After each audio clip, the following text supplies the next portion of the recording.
In a quiet seaside village, Miss Marple unravels the haunting case of a stolen infant and a vengeful outcast whose blessing became a curse, a tale where cruelty, pity, and pride meet at the edge of the sea in the final blessing of death. Welcome to the Velvet Murmurs, where every whisper hides a secret. I am so glad you joined us for today's mystery. Before we began, tell us in the comments where you are tuning in from. We love hearing from mystery lover from all over the world. The Blessing of Death. Chapter 1. The Night Without Wind. The air in Linchester-on-Sea was unnaturally still that night. Even the waves along the coast, usually restless and murmuring, seemed to have paused, as though the sea itself were holding its breath. A thin veil of humidity hung over the village like an invisible net, pressing on rooftops and crawling through open windows. Inside a tiny, unevenly built cottage on Willow Row, a dim oil lamp flickered on a wooden table beside a sleeping baby. The flame bent and straightened, as if uncertain whether to live or die. Mary Dutton sat nearby, fanning herself with a piece of folded newspaper, her face pale with exhaustion and sweat. Her husband Tom, a dock worker, with tired eyes and cracked hands, leaned against the doorway, listening to the faint hiss of the sea beyond the fields. It was the kind of night when silence felt heavier than sound. The electricity had failed hours ago again, and the heat was unbearable. Doors stood wide open across the street, letting in what little air the earth could offer. The Duttons' baby, barely 3 months old, had fallen asleep after much coaxing. Mary had sung her a lullaby in a soft, trembling voice that broke halfway through. The child's chest rose and fell gently, wrapped in a thin blanket with faded blue flowers. Mary watched her for a long while, her own eyes fluttering with drowsiness. She thought of her mother's words, that newborns could sense misfortune long before adults did, and shivered despite the heat. Somewhere down the lane, a dog barked once and fell silent. Tom extinguished the lamp. "Try to sleep, love," he said quietly. "Morning'll come sooner than it feels." But Mary couldn't. The stillness felt wrong. It wasn't just the heat or the mosquitoes whining against the window frame. It was something deeper. The way the air pressed against her ears, thick and unbreathing, as though the night itself were listening. She turned over and closed her eyes. Time passed in uneven stretches. A few minutes here, a drowsy drift there. Outside, a faint breeze stirred the dry leaves. Then, somewhere in the darkness, a metallic clatter broke the stillness. It was the sound of falling pots. Mary sat up instantly. "Tom!" she whispered sharply. From the other room came his voice, low and tense. "I heard it." He grabbed the lamp and struck a match. The flame leapt up, throwing trembling shadows across the room. Mary's heart thudded as she peered toward the open door. The sound had come from the courtyard. A dull scrape, then a thump, then silence. Tom stepped outside barefoot, the lamplight stretching his shadow across the cracked path. "It's the cat again," he called back, though his voice didn't sound convinced. Mary waited, clutching the edge of the cradle.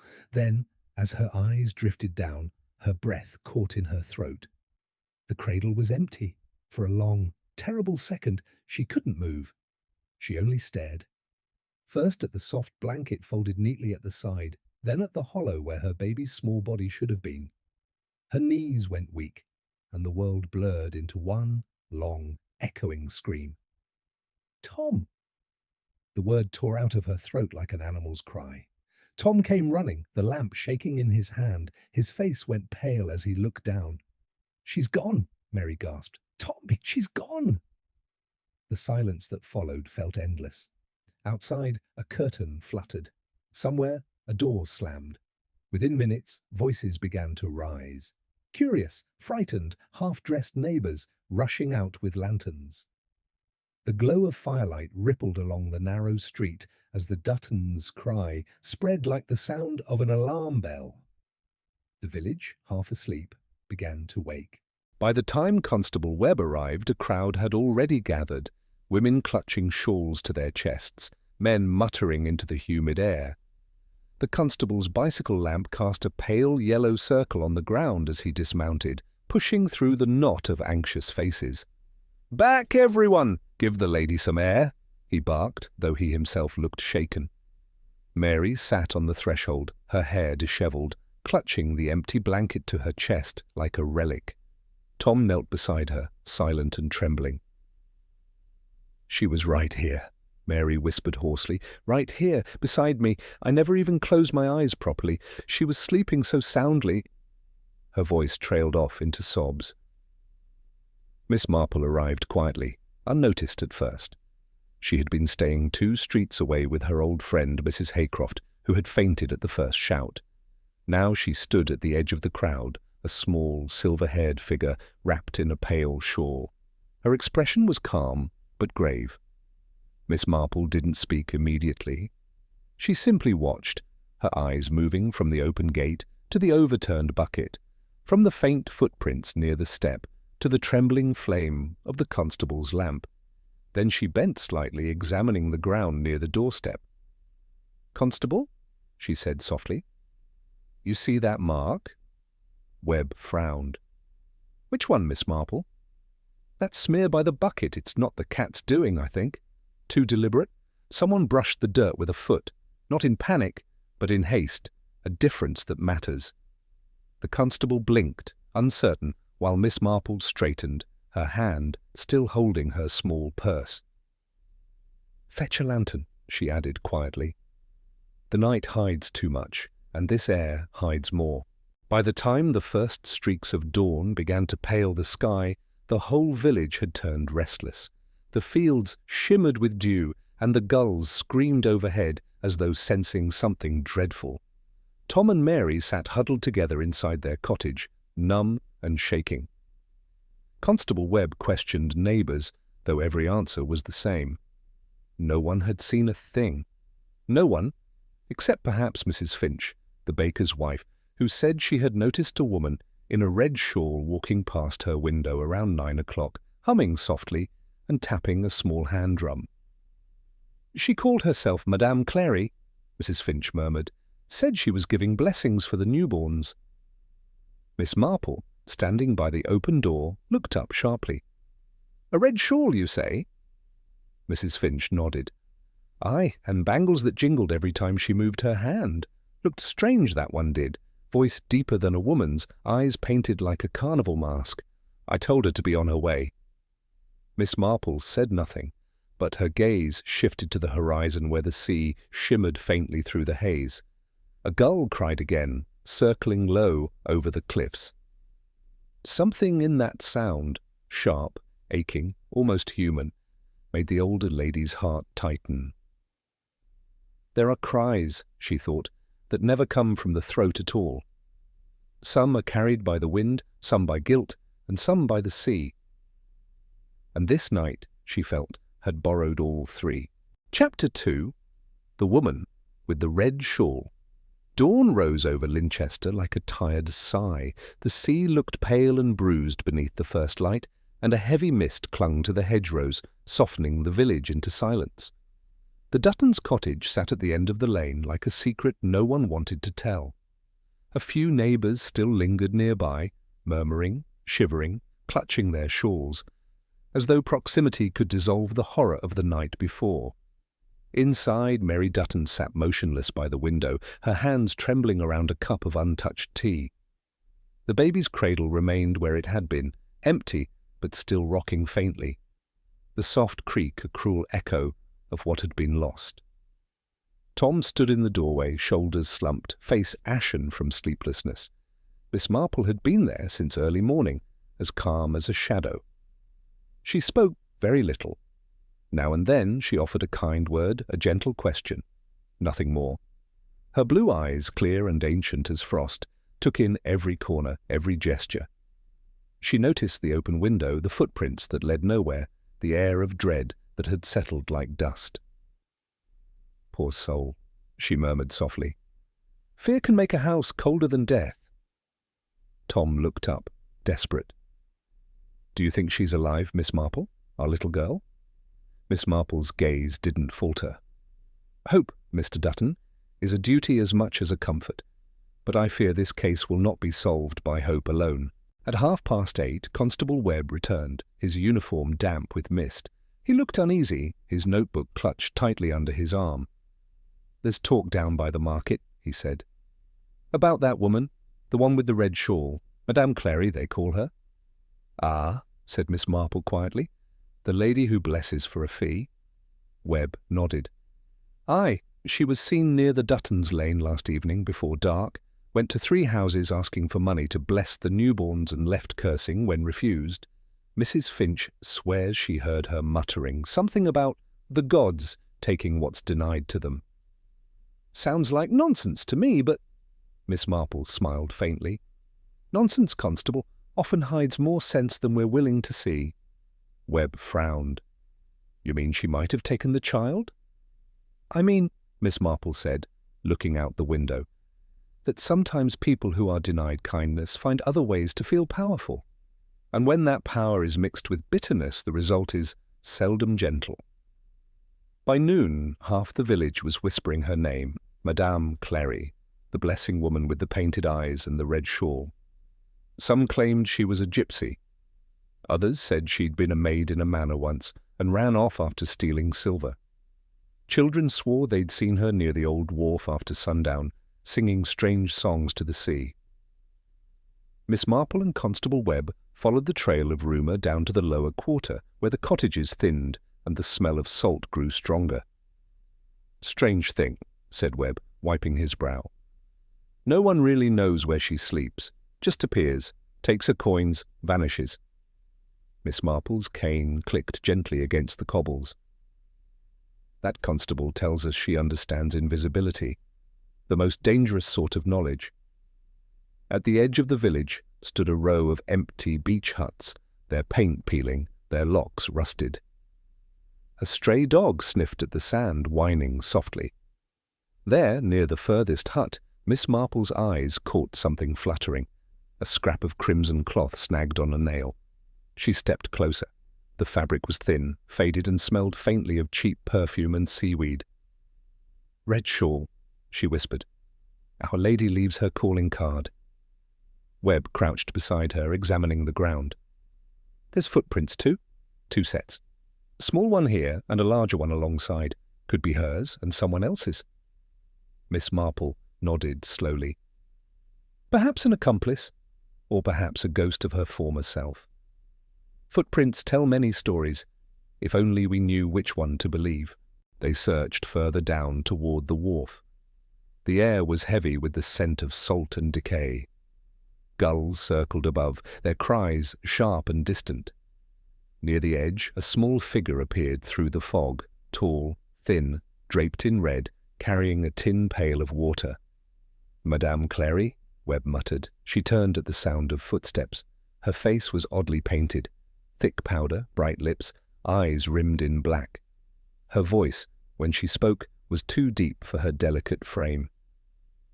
"Blessings of the morning," she said, her tone half sweet, half taunting.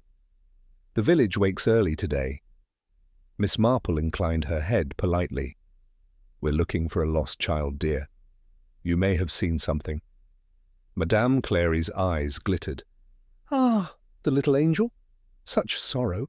I did give her my blessing, you know. She was to grow strong and fair. I meant her no harm." Webb stepped forward sharply. "You were near the Duttons' house last night." "I was near many houses," she replied coolly. "People invite blessings when they have children. Not all are grateful." Her smile widened, thin as a knife's edge. "The poor never are." Miss Marple watched her quietly. "You seem angry about that, Madame Clary." The woman's hands tightened around the pail. "Angry?" she echoed softly. "No, madam, I have no anger, only memory." For a moment, something flickered in her eyes. Pain, old and unhealed. Then she turned sharply, tossing the remaining water into the sand. "Ask your questions, Constable. I've nothing to hide." Webb questioned her briskly, but Miss Marple was hardly listening. She was watching instead, The way Madame Clary's fingers twitched when she spoke, the slight drag in her step, the way her voice slipped lower whenever she grew defensive. She thought of the man's razor in the Duttons' kitchen, the faintly smudged boot prints. Her mind, delicate and swift, began to piece together something dangerous and human, a disguise perhaps, or a life lived between lies. When they turned to leave, Madame Clary called after them. "Do you believe in fate, Miss Marple?" she asked suddenly. Miss Marple looked back, her eyes calm and sharp. "I believe, my dear, that people often blame fate when they cannot face themselves." A silence fell between them, heavy and electric. The sea hissed below the wharf, licking at the stones. Then Madame Clary smiled again, her teeth white against the painted red. "Then perhaps," she whispered, "you should pray that fate doesn't walk your lane tonight." As they left, Constable Webb muttered under his breath, "She's a devil, that one." Miss Marple said nothing for several moments. The gulls screamed again overhead, and the fog rolled in from the water, grey and merciless. At last she spoke, very softly. "No, Constable," she said, "not a devil, just a soul who's forgotten that mercy and pride cannot live in the same heart." Her eyes lingered on the crimson scrap of cloth fluttering in the wind. It looked almost like a flag of warning, or a prayer that had lost its way. Chapter 3. A Blessing Denied. The sky over Linchester darkened before evening, its low clouds rolling in from the sea with a hush that felt almost deliberate. A few gulls drifted high above, restless, circling, as if searching for what the villagers could not find. By the time lamps flickered alive along the main street, the entire village had turned inward, curtains drawn, doors bolted, hearts uneasy. Miss Marple, however, was not one to hide from silence. She had spent the afternoon at the Duttons' cottage again, speaking softly with Mary while her knitting needles clicked like the slow ticking of a clock. The sound was steadying. It filled the hollow air where the baby's laughter should have been. Mary sat with hollow eyes, her hands folded in her lap. "Do you think she hated me, Miss Marple?" she whispered. "Hated you?" Miss Marple looked up gently. "Who, my dear?" "That woman, Madame Clary. When she came, she asked for money. I only had a few coins, and Tom refused her. He said blessings don't come with price tags." Miss Marple's gaze drifted to the half-open window. "And what did she do then?" Mary hesitated. "She said—" Her voice faltered. "She said, 'If you close your hands to me today, heaven will close its hands to you soon enough.' I didn't take her seriously. How could I?" Miss Marple nodded slowly. "Words are like matches, my dear. Some strike only smoke, others burn houses down." When Mary had gone to lie down, Miss Marple stood and walked quietly to the back door. The evening light fell in thin orange threads through the clouds. She knelt by the doorstep, examining the earth again, the footprints still faintly visible despite the day's trampling. There were two sets indeed, one large, one smaller, both pressed deep as if carrying weight. Between them lay something half-buried, a single, crushed lilac flower. She picked it up carefully with her gloved hand. Lilacs did not grow near the Duttons' home. She tucked it into her handkerchief, thoughtful. Then she turned to see Constable Webb approaching along the path, looking weary and dust-streaked. "Evening, Miss Marple. Inspector Craddock's on his way from Portsmouth. He'll take over the case come morning." "Inspector Craddock?" Miss Marple smiled faintly. "He's a sensible man. Good eyes, better patience." Webb frowned. "We might need both. The woman's vanished. No one's seen her since this morning. Left her pale by the wharf. Some say she's gone inland. Others think she's taken a boat." "Perhaps," Miss Marple murmured, "she's gone nowhere at all." The constable blinked. "Beg pardon?" "Vanishing," she said softly, "is often only the art of standing still where no one thinks to look." After Webb left, Miss Marple decided to take a short walk herself. She moved slowly, her shawl tight against the salt wind. The lanes were empty, the lamps dim behind curtains, but as she turned on to Fisherman's Row, she noticed something glimmering faintly in a ditch, a silver bangle, dull and smeared with mud. She picked it up. It was cheap tin, painted to look like silver, with flakes of red thread tangled around it. Her lips pressed together in thought. She had seen that red thread before, woven into Madame Clary's shawl. She looked around. The ditch ran down toward the old chapel and the open marshes beyond. It was an easy path to lose one's way or hide one's guilt. The next morning, Inspector Craddock arrived, his car rumbling to a halt on the cobblestone lane. His manner was brisk, his coat damp from drizzle, but his expression softened when he saw Miss Marple waiting with a tray of tea outside the cottage.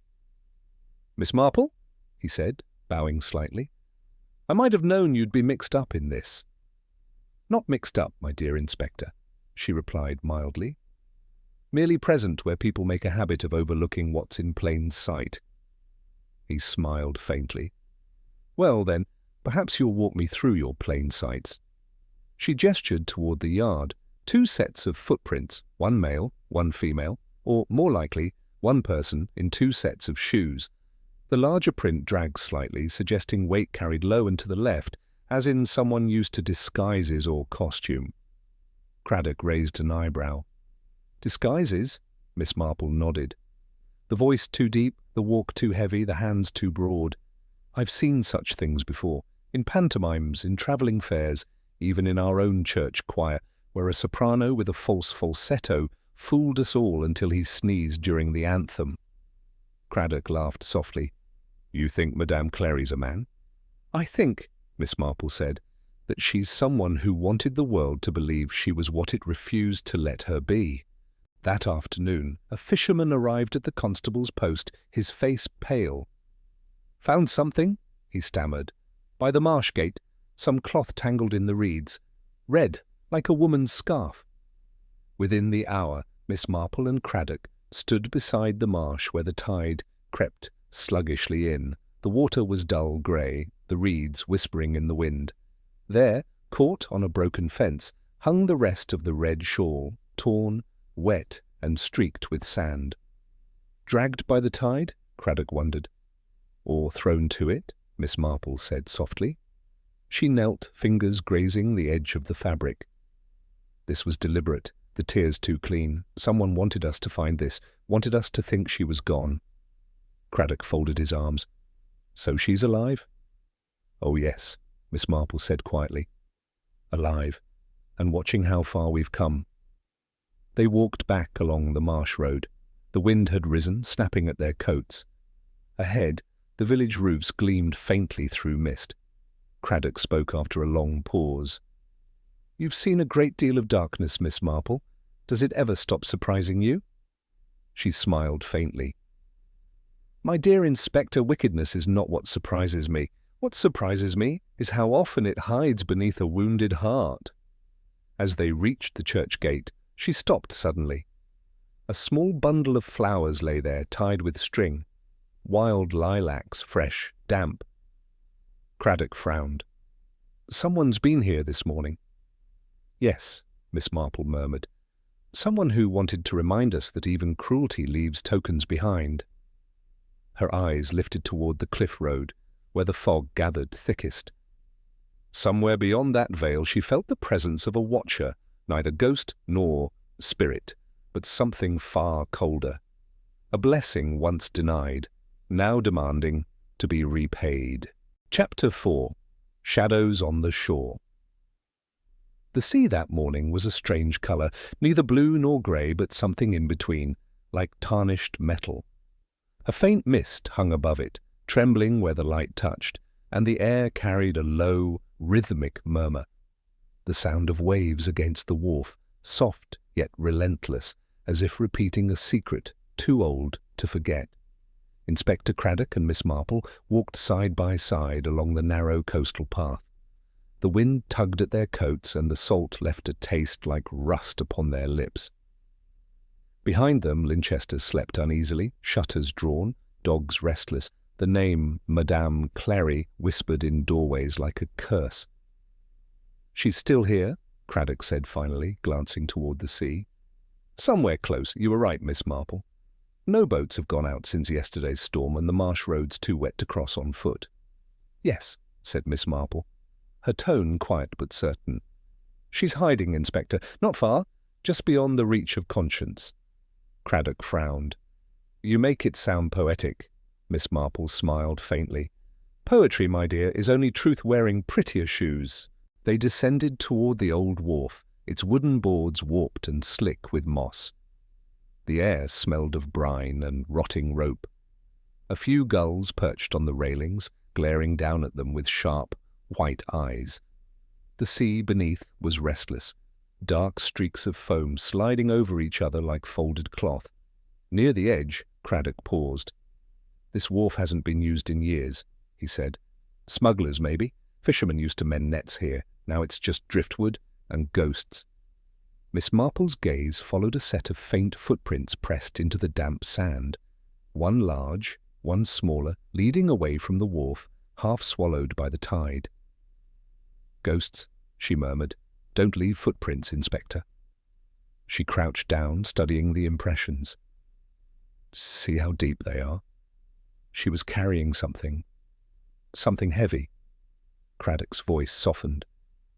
The child? Miss Marple didn't answer. Her eyes had caught something glinting beneath a rotting plank, a thin sliver of fabric caught in a nail. She pulled it free. It was red, frayed at the edges, and smelled faintly of cheap scent and damp earth. The shawl again, she said. Our woman's trail is as stubborn as her pride. They followed the footprints until the sand gave way to stone. The old sea wall curved sharply, ending near a broken jetty. There, in the shadow of a collapsed hut, something stirred. A faint movement, a rustle, like a breath against the wind. Craddock's hand went instinctively to his revolver. Stay back! Miss Marple raised a hand gently. Violence, my dear Inspector, only frightens the guilty into silence. Let them speak their own undoing. They stepped closer. The figure emerged slowly from the gloom, tall, draped in tattered red, eyes dark beneath the smudged coal. Madame Clary stood before them, barefoot on the wet stones. Her shawl hung like a wounded flag, and her painted lips trembled with a smile too bright to be sane. Well, she said softly, the saints have found me. Craddock's voice was cold. Madame Clary, or whatever your real name is, you've a great deal to answer for.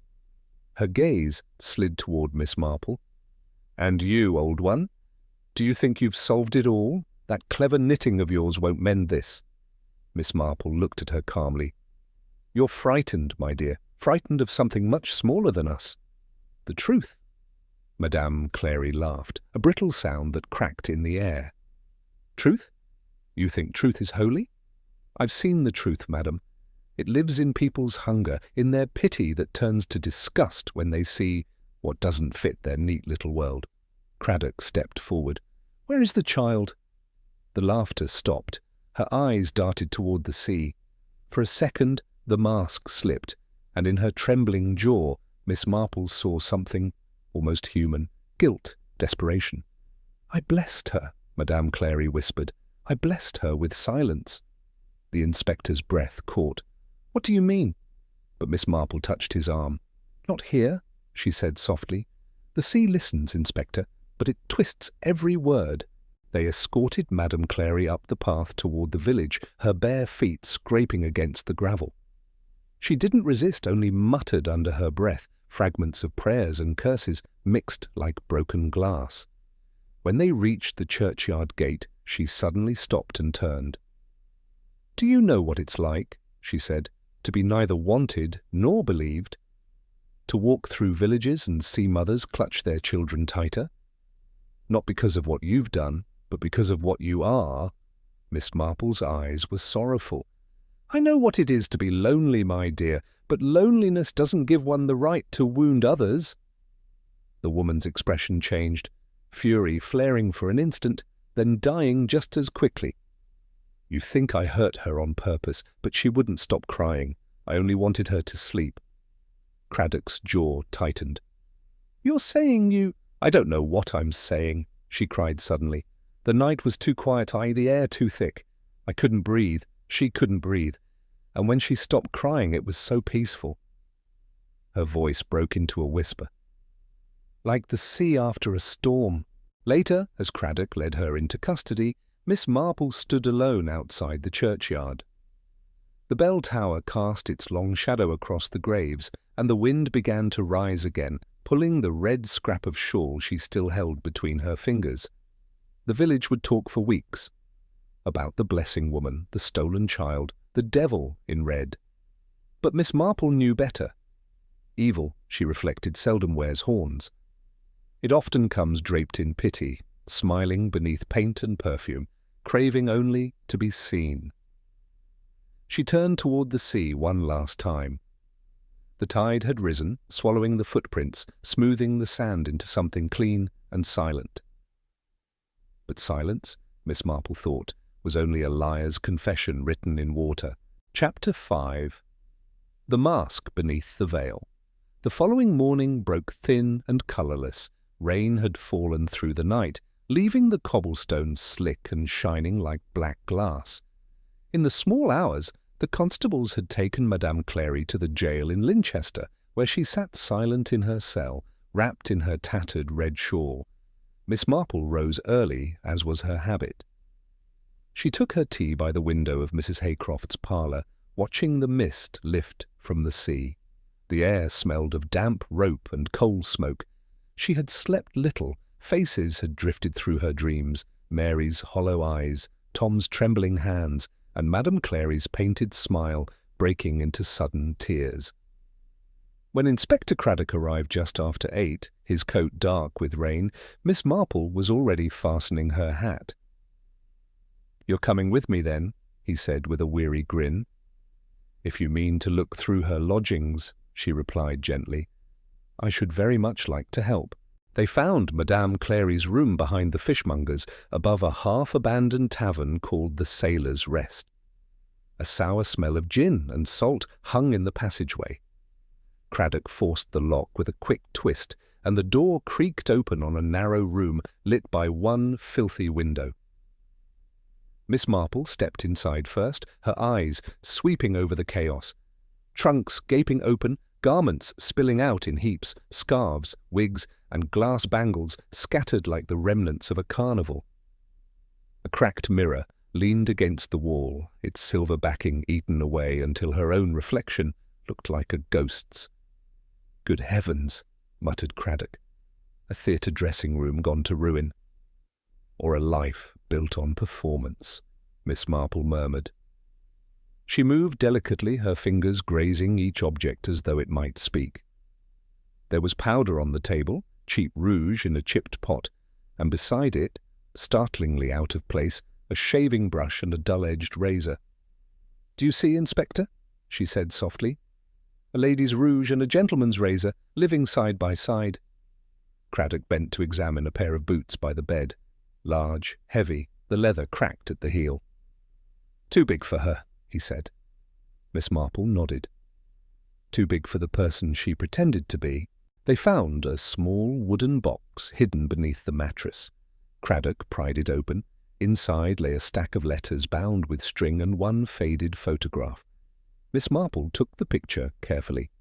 It showed a young man in a sailor's jacket standing beside a woman with laughing eyes. The edges were torn, the woman's face half ripped away. "Clary and someone she once loved?" Craddock suggested. Miss Marple studied the man's jawline, the shape of his mouth. "Or perhaps," she said quietly, "someone he once was." Craddock looked up sharply. "He?" She laid the photograph down. "There's no woman here, Inspector, only a man who wore her face. I imagine his name isn't Clary at all. These letters may tell us who he really was." Craddock untied the string. The first letter was dated 3 years earlier and signed Clive Harrow. Each page was written in a strong but nervous hand. "They call me a monster when I dress as myself, and a liar when I dress as them. I only wanted to live quietly, to give blessings instead of curses, but the world spits at both. I will show them I am more than their laughter." Miss Marple read the words without triumph. Wounded pride she murmured. "It festers faster than infection. When pride begins to rot, compassion dies first." In the far corner stood a second trunk, its lock rusted but unbroken. Craddock wedged it open. Inside lay a man's coat, neatly folded, smelling of mildew. Beneath it, wrapped in oilcloth, were two small bottles, one empty, the other half full of a cloudy liquid. "God above," Craddock said grimly. "Do you think he drugged the child?" Miss Marple lifted the bottle to the light. "Laudanum mixed with spirits, common enough in docks. A little would quiet a baby's cries, too much would still them forever." She replaced the bottle with infinite care. "You see, Inspector, he meant to frighten them, not kill. Anger turns clumsy in weak hands." Craddock rubbed his temple. "The man's sick." "No," Miss Marple said softly, "merely human, and dangerous for that very reason." As they prepared to leave, Miss Marple's eyes caught a faint mark on the wall near the window, a circle drawn in chalk with 3 lines through it. She leaned closer. A child's symbol, or a sailor's. Craddock shook his head. "Meaning?" "It's an old sign," she said. "They used to mark doors this way in the workhouse. 3 lines for debt, a circle for shame. Perhaps our Clive carried more debts than money could pay." For a moment, they both stood silent, listening to the sea muttering beyond the fog. When they stepped back into the street, the rain had ceased. Sunlight spilled faintly through the clouds, turning the puddles to small mirrors. Miss Marple looked down at her reflection, distorted, rippling, and thought of the man in the red shawl, hiding his own face for years until it became a stranger's. "Do you pity him, Miss Marple?" Craddock asked quietly. She paused before answering. "Yes," she said, "but pity, Inspector, must never be mistaken for forgiveness." Craddock looked toward the sea. "And what now?" "Now," she said, "we wait for him to speak. Lies crumble faster than the tide when conscience begins to whisper." She turned back toward the village, her steps small but certain. The sun caught on her silver hair as she walked, and the wet cobbles glimmered beneath her like a path of glass, leading not to peace, but toward the slow revelation waiting ahead. Somewhere behind them, in the empty room, a drop of water fell from the ceiling and struck the photograph on the table, blurring the sailor's face until it looked almost kind again. Chapter 6. The Sea's Terrible Secret. Morning arrived reluctantly, dragging pale light across the roofs of Linchester like a shroud being pulled aside. The tide was turning, slow and resentful, hissing against the pilings, as if the sea itself were whispering what it had swallowed. A fine drizzle blurred the horizon, turning every outline to smoke. Miss Marple stood at the window of Mrs. Haycroft's cottage, her teacup cooling in her hands. She had not slept. Through the night, she had heard the wind rise, the gutters gurgle, and, somewhere between 1 bell and 2, a cry that might have been human or gull. Her instincts, long trained on human frailty, told her the sea had carried back something it no longer wished to keep. Inspector Craddock's knock came at 7:30. "The fisherman found a bundle by the inlet," he said quietly. "Wrapped in blue cloth?" Miss Marple set down her cup. "Then the night has confessed," she murmured, and reached for her shawl. They went together down the slippery lane, boots squelching through puddles that mirrored a colourless sky. The air smelled of kelp and rust. Near the tide gate, 3 men waited, their faces pinched and grey. One pointed mutely toward the reeds. The bundle lay half submerged where the current curled back on itself. It was small, heartbreakingly small, and bound with a strip of red fabric. Craddock waded in first, his coat flaring like a black sail. When he lifted the parcel, water streamed from the cloth in dull rivulets. Miss Marple turned away, her gloved hands tightening on her handbag. The fisherman crossed himself. "God save us, it's the babe." Craddock's voice was low but steady. "Fetch the doctor, and no gossip till we're sure." Yet the truth already pressed around them, the delicate, dreadful weight of silence. When the doctor confirmed what everyone feared, the men removed their caps. The rain stopped suddenly, leaving the world too still. Miss Marple bent and touched the edge of the blue cloth, her voice barely more than breath. "She's been kept close to the water," she said. "Hours, not days. Someone waited for the tide to rise before letting her go. A deliberate act, Inspector, not panic." Craddock looked up sharply. "You mean he planned to return her?" "No," Miss Marple replied. "He planned to let the sea claim the blame." They carried the tiny body to the vestry, where the candles flickered despite the still air. Miss Marple watched as the doctor spoke in hushed tones, listing evidence and timings. Yet her thoughts were elsewhere, running like quicksilver through the pattern of the past week, the quarrel, the curse, the laudanum bottle, the photograph torn in half. Each fragment shimmered separately, but beneath them flowed a darker current, a need not only for vengeance, but for recognition. The man called Clive Harrow had not acted from greed. He had acted from wounded pride, the most dangerous hunger of all. She had seen it before, in the village boy who set fires to prove he could frighten those who mocked him, in the lonely widow who sent herself poison letters so that neighbors might finally notice her tears. "Inspector," she said softly, "I think he never meant the child harm until she cried." Her crying reminded him of every jeer he ever endured. When he silenced her, he silenced them all. Craddock stared at the candle flame. "That's psychology, not evidence." Miss Marple smiled faintly. "Then let us find the evidence that behaves like psychology." By afternoon the sky had cleared to a hard, pitiless blue. They returned to the wharf to retrace the tide line. The sea, fickle as conscience, had thrown up half its secrets during the night. Broken crates, a child's toy boat, and, near the jetty post, a glass bottle stoppered with wax. Craddock picked it up. Inside was a folded scrap of paper, smeared but legible. "Forgive me, I only wanted quiet." Miss Marple took it delicately. "He writes like a man explaining himself to God rather than to the law," she said. "That may help us. Guilt likes to tidy its own footprints."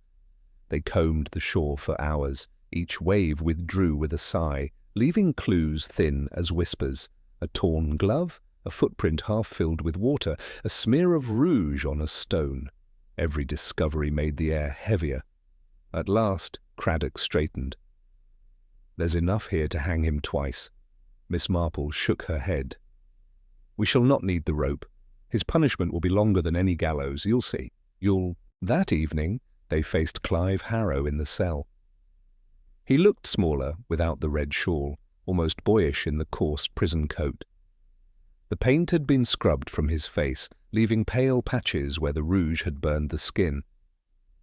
He sat on the edge of the cot, staring at his hands as though they belonged to someone else. Craddock laid the bottle on the table. "We found this by the wharf." Clive's eyes flickered. "Then the sea didn't keep my secret." Miss Marple folded her hands neatly. "Secrets, my dear, have poor memories. They forget who they belong to." For a long moment he said nothing. Then, in a low voice that trembled between shame and defiance, he began to speak. "I never wanted to be a monster. They laughed when I danced at the fairs, said I was half a man, half a lie. But when I wore the shawl, they gave me coins. They looked at me. The Duttons." They wouldn't even look. She turned away, clutching her child like I was plague. "I only wanted the babe to stop crying. Just stop." His voice cracked. "It was so small, and I thought it had forgiven me when it went quiet." Miss Marple's eyes glistened, but her tone was firm. "Forgiveness doesn't arrive through silence, Mr. Harrow. It arrives when we face what we are. You wore a woman's face to escape cruelty, yet you carried that cruelty with you." He covered his face with his hands. "Will they hang me?" Craddock answered quietly. "The courts will decide." Miss Marple rose. "No, Inspector, his sentence has already begun." By dawn the next day, word of the confession had spread through Linchester like fog. Slow, clinging, impossible, to brush away. Mothers drew their children closer. Men spoke in murmurs outside the church. The red shawl, recovered from the marsh, hung in the constable's office to dry. Its colour darkened to something almost black. Miss Marple attended the small burial standing apart beneath her grey umbrella. Mary Dutton wept without sound, and Tom held her hand as if anchoring her to the earth. When the coffin was lowered, the wind rose, suddenly, scattering petals across the graves like white birds taking flight. After the others had gone, Miss Marple remained. The rain had stopped, leaving drops trembling on the lilac blossoms she had placed by the headstone. She spoke softly, as though to the sleeping child. "There are souls," she said, "who learn gentleness only after the world has ended. Perhaps he will be one of them." Then she turned toward the cliffs where the sea flashed silver under the lifting clouds. Craddock waited by the gate, his face drawn but resolute. "It's over," he said. Miss Marple shook her head. "Not quite. Evil seldom ends, Inspector. It drifts, like seaweed, until it finds another shore. Our task is only to notice when it washes in." They walked back toward the village, their steps slow on the wet path. Behind them, the tide crept higher again, whispering against the stones, patient as memory. And in that whisper, the old lady thought she heard two stories entwined forever, the tale of a mother who prayed for mercy and of a broken man who sought it too late. The sea would keep them both, rocking them in its terrible kindness, until time itself forgot which one had sinned first. Chapter 7. The Confession in Shadow. The evening bell of St. Luke's tolled slow and mournful, its sound rolling over the roofs of Linchester like a tide of sorrow. The air was thick with mist again, but this was no weather of nature. It felt born of unease, of whispered names and half-remembered prayers. The villagers had gathered in the vestry hall at Inspector Craddock's request. Lamps hissed softly, throwing long, trembling shadows along the stone walls. Miss Marple sat quietly near the hearth, her knitting folded in her lap. Her eyes, bright and calm, drifted from one face to another. The grieving Duttons, the nervous constables, the local vicar wringing his hands beside the doorway, and beyond them all, at the far end of the table, sat Clive Harrow, once known as Madame Clary, now unmasked, unpainted, and utterly hollow. His face was colourless, his lips bitten, his hands bound loosely with rope.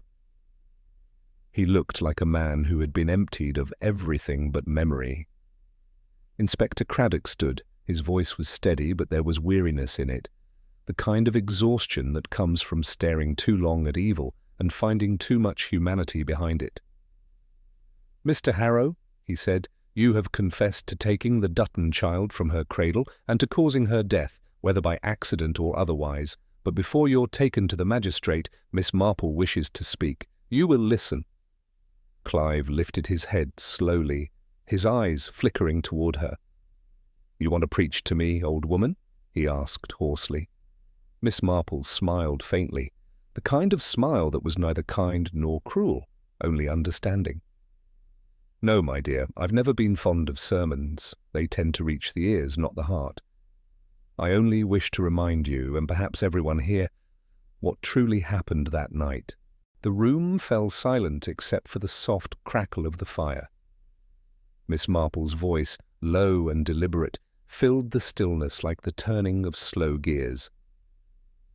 "You went to the Duttons' house at dusk," she began. "You had heard there was a baby born, a healthy one. You were tired, hungry, and angry that people had begun to laugh at your act. The painted face, the red shawl, the little drum. You called it your work, your way of being seen. But they called it mockery, didn't they?" Clive said nothing, but his fingers twitched. Miss Marple continued softly, her tone without accusation. "When they refused you money, you felt small again, small and invisible. You left the house cursing, not because you meant the words, but because it was the only power you still possessed. But power gained through fear is a cruel master. It whispers that you must prove yourself again and again. A murmur moved through the hall. The vicar bowed his head. At midnight, Miss Marple went on, you returned. You saw the open door, the lamp gone out, the family asleep. You crept in through the courtyard, careful, slow, every step rehearsed in your mind. The cat startled you, knocked down the pots, and when you reached the cradle you hesitated. The baby stirred, began to cry. She leaned forward slightly, her voice almost a whisper now. Tell me, Mr. Harrow, was it the crying that frightened you, or the way it reminded you of yourself? Clive's head sank into his hands. Stop, he muttered. But Miss Marple did not stop. Her tone softened even further, the edge of pity sharpening her words. You picked her up to hush her. The laudanum bottle you carried was meant for yourself, wasn't it? Just a sip to quiet the shaking. But your hands trembled, and when she would not stop, you gave her a drop, then another. You didn't mean to harm her, you only wanted peace. A thin sound escaped Clive's throat, half a sob, half a growl. I waited, he whispered, but she wouldn't breathe again. And then it was too late. I carried her down to the wharf. The sea, it looked merciful. Miss Marple's voice was steady. The sea, my dear, forgives nothing. It only returns what we ask it to hide. No one in the room moved. The silence felt alive, stretching like a living thing. Even the fire seemed to burn more quietly. Craddock's face was drawn, but there was a strange gentleness in his eyes as he said, You could have run, Harrow. Why did you stay? Clive lifted his head. His voice was raw, stripped of pretense. Because no one ever looked for me before. I wanted to see if they would now. Miss Marple's eyes closed briefly, the faintest tremor crossing her lips. So, it was recognition you craved, not redemption. Yes, he said brokenly. Recognition. Even hatred is better than being unseen. The words seemed to weigh on everyone present. Tom Dutton gripped the back of his chair, his knuckles white. Mary began to cry quietly, not for her child, but for the strange, ruined creature before her.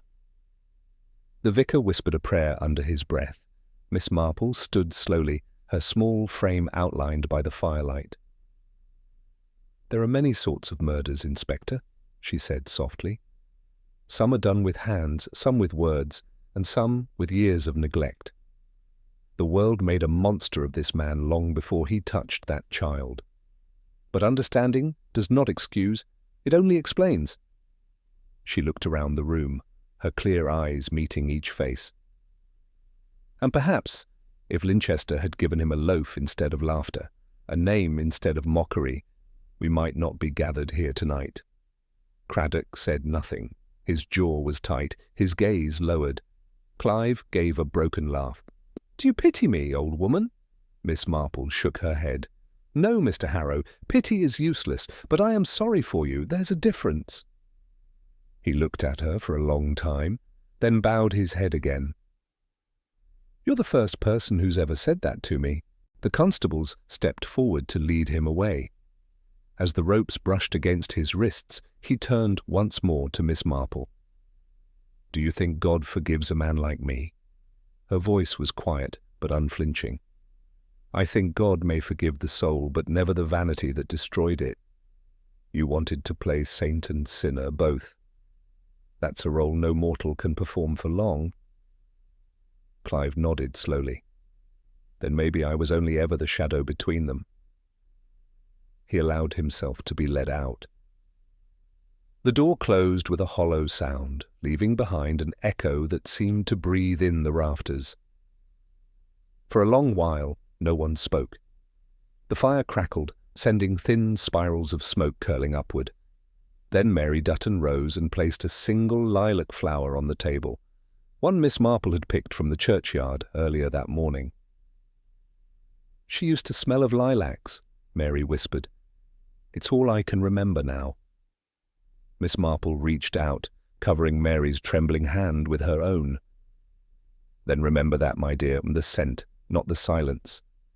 Outside, the mist had begun to clear. The moon, pale and bruised, drifted free from the clouds, casting its cold light across the sea. The tide, patient and unending, rolled back toward the shore, carrying with it the broken reflection of lanterns and perhaps, just perhaps, the faintest trace of forgiveness. Miss Marple stood at the doorway for a long time, her shawl fluttering in the damp breeze. She thought of Clive Harrow walking between two constables, and of how thin the line was between loneliness and cruelty, between the need to be seen and the horror of what one might do to be noticed. She whispered softly to herself, "People think evil begins in hatred. It doesn't. It begins in emptiness." And then she closed the door gently, shutting out the night, the sea, and the shadow that had finally confessed to both. Chapter 8. The Blessing of Death. The sea lay motionless that morning, a sheet of pale glass reflecting the grey sky above. Not even the gulls cried. The silence of Linchester-on-Sea felt absolute, the kind of silence that settles only after something terrible has spoken its last word. A fine mist drifted through the lanes, softening the sharp edges of houses and hedges, as though mercy itself had decided to linger a little. Inside St. Luke's Church, the air was cool and faintly scented with beeswax and lilac blossoms. Mary Dutton had filled the vases with them before dawn. She wanted her daughter's farewell to smell of something gentle. Miss Marple stood near the back pew, her gloved hands folded neatly over her bag. She wore a black coat with a small silver brooch, the kind of mourning that was quiet rather than dramatic. The village had gathered again, but the mood was different now, hushed, subdued, ashamed. The gossip had withered, replaced by something heavier, understanding. Inspector Craddock stood beside the door, hat in hand. His face looked older than it had a week ago. The vicar read the final prayer, his voice trembling only once, when he said the word innocence. And when the small white coffin was carried out, the entire congregation rose as one. No one wept loudly. The grief in the room was too deep for sound. Outside, the fog lifted enough to reveal the path leading down to the churchyard, where a single grave waited beneath the yew trees. The earth was dark and glistening, freshly turned. As the coffin was lowered, a soft wind passed through the branches, scattering pale lilac petals onto the soil. Miss Marple watched them fall and thought how even beauty at times seemed to apologize for existing in such a world. Mary Dutton clung to her husband's arm, her face hidden in her shawl. When the vicar spoke, the words dust to dust, her body shuddered once, but she did not faint. Grief, Miss Marple thought, had already done its fainting. What remained was endurance. When the ceremony ended, the villagers lingered awkwardly, as though waiting for something unnamed to be said. Perhaps they hoped Miss Marple would speak, and indeed, after a long, solemn pause, she did. Her voice was soft, yet it carried clearly through the mist. "There are moments, my friends," she began, "when a village must look not at the sin it has witnessed, but at the silence that made it possible." Heads turned. No one moved. Miss Marple's eyes were calm, their blue sharp as winter light. This man, Clive Harrow, was not born wicked. He was shaped by ridicule, sharpened by laughter, and fed upon neglect. He disguised himself as something false because no one ever cared to know who he was beneath. The world mocked his difference until he wore it like armor, and when his pride was wounded, cruelty slipped in where kindness had never lived. She looked toward the small grave. Evil rarely begins in hatred. It begins in hunger, the hunger to be seen, to matter, to belong. The villagers listened, motionless. Even the wind seemed to hold its breath. "None of us," Miss Marple continued, "are innocent of that kind of cruelty. We think gossip harmless. We think coldness respectable. We think turning away costs nothing, but it does. It always does." Mary Dutton lifted her tear-streaked face. The crowd bowed their heads. Somewhere behind them, a church bell struck once. Not for the dead, but for the living. In the days that followed, Linchester changed in quiet ways. The market women stopped whispering about the monster in the jail. Instead, they spoke softly about the Dutton baby, about her tiny hands, her smile, her innocence. The vicar began visiting the poorer cottages himself, bringing food and conversation where once there had been only judgment. And as for the old lodging by the wharf, it was emptied, scrubbed, and left to the gulls. But some nights, when the wind blew from the sea, a faint tinkling sound was heard, like bangles moving in a forgotten drawer. Children said it was the ghost of the blessing woman. Miss Marple, hearing them chatter, only smiled gently. "Ghosts," she said, "are rarely who we think they are. Sometimes they're only the echoes of our own mistakes." A week later, Miss Marple went to see Clive Harrow in the jail. She found him sitting by the small barred window, the morning light tracing the edges of his face. His hair had been cut short, his skin pale against the rough grey coat. He looked startled when she entered, but his expression softened quickly. "They told me you buried it," he said. "Yes," Miss Marple replied, beside her. It seemed fitting. He nodded once, slowly. "Thank you." For a long moment neither spoke. Then Miss Marple said quietly, "You asked before if God forgives men like you. I cannot speak for God, but I believe he measures not only the deed, but the cause that led to it, and the remorse that follows. You will carry this burden, Mr. Harrow, longer than any rope would have allowed. That, I think, is the mercy you've been given." He looked at her, eyes glistening. "Do you believe I'll ever find peace?" Miss Marple gave a small, tired smile. "Peace is not found, my dear. It's earned, and it begins the moment one stops blaming the world for one's own wounds." She turned to leave, but paused at the door. "You said once you wanted to be remembered. You will be. Not for what you did, but for what you might have been, had kindness met you sooner." When the door closed behind her, the cell fell silent, except for the faint hum of the sea beyond the walls. Clive Harrow bowed his head and began to weep, quietly, like a man whose tears had waited all his life to be allowed. That evening, Miss Marple took her tea in the garden of Mrs. Haycroft's cottage. The air was cool, touched with salt and lilac. The sun was sinking behind the sea, painting the water in ribbons of gold and grey. She sat in her usual wicker chair, her knitting in her lap, the needles unmoving. Her gaze rested on the horizon, where light and water met without boundary.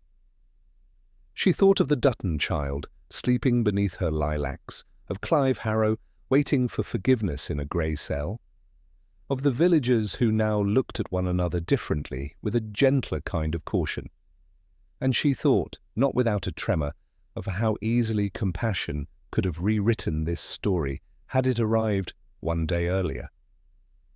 After a long silence, she spoke aloud, though only the sea was there to hear. "Perhaps," she said softly, "death is not the opposite of blessing, but its truest form. The world blesses us with birth and again with endings, to remind us what our kindness could not save." The wind rose, stirring the lilacs. Somewhere down by the shore, a bell buoy rang, faint, mournful, but strangely tender. Miss Marple folded her hands, the corners of her mouth lifting in a wistful smile. "The world," she murmured, "always forgets its monsters too late, and its angels too soon." The evening deepened to twilight. The sea kept its quiet rhythm. And in that stillness, it seemed as though both the innocent child and the lost soul who took her life had at last been folded into the same vast, merciful silence, the sea's endless lullaby, the final blessing of death.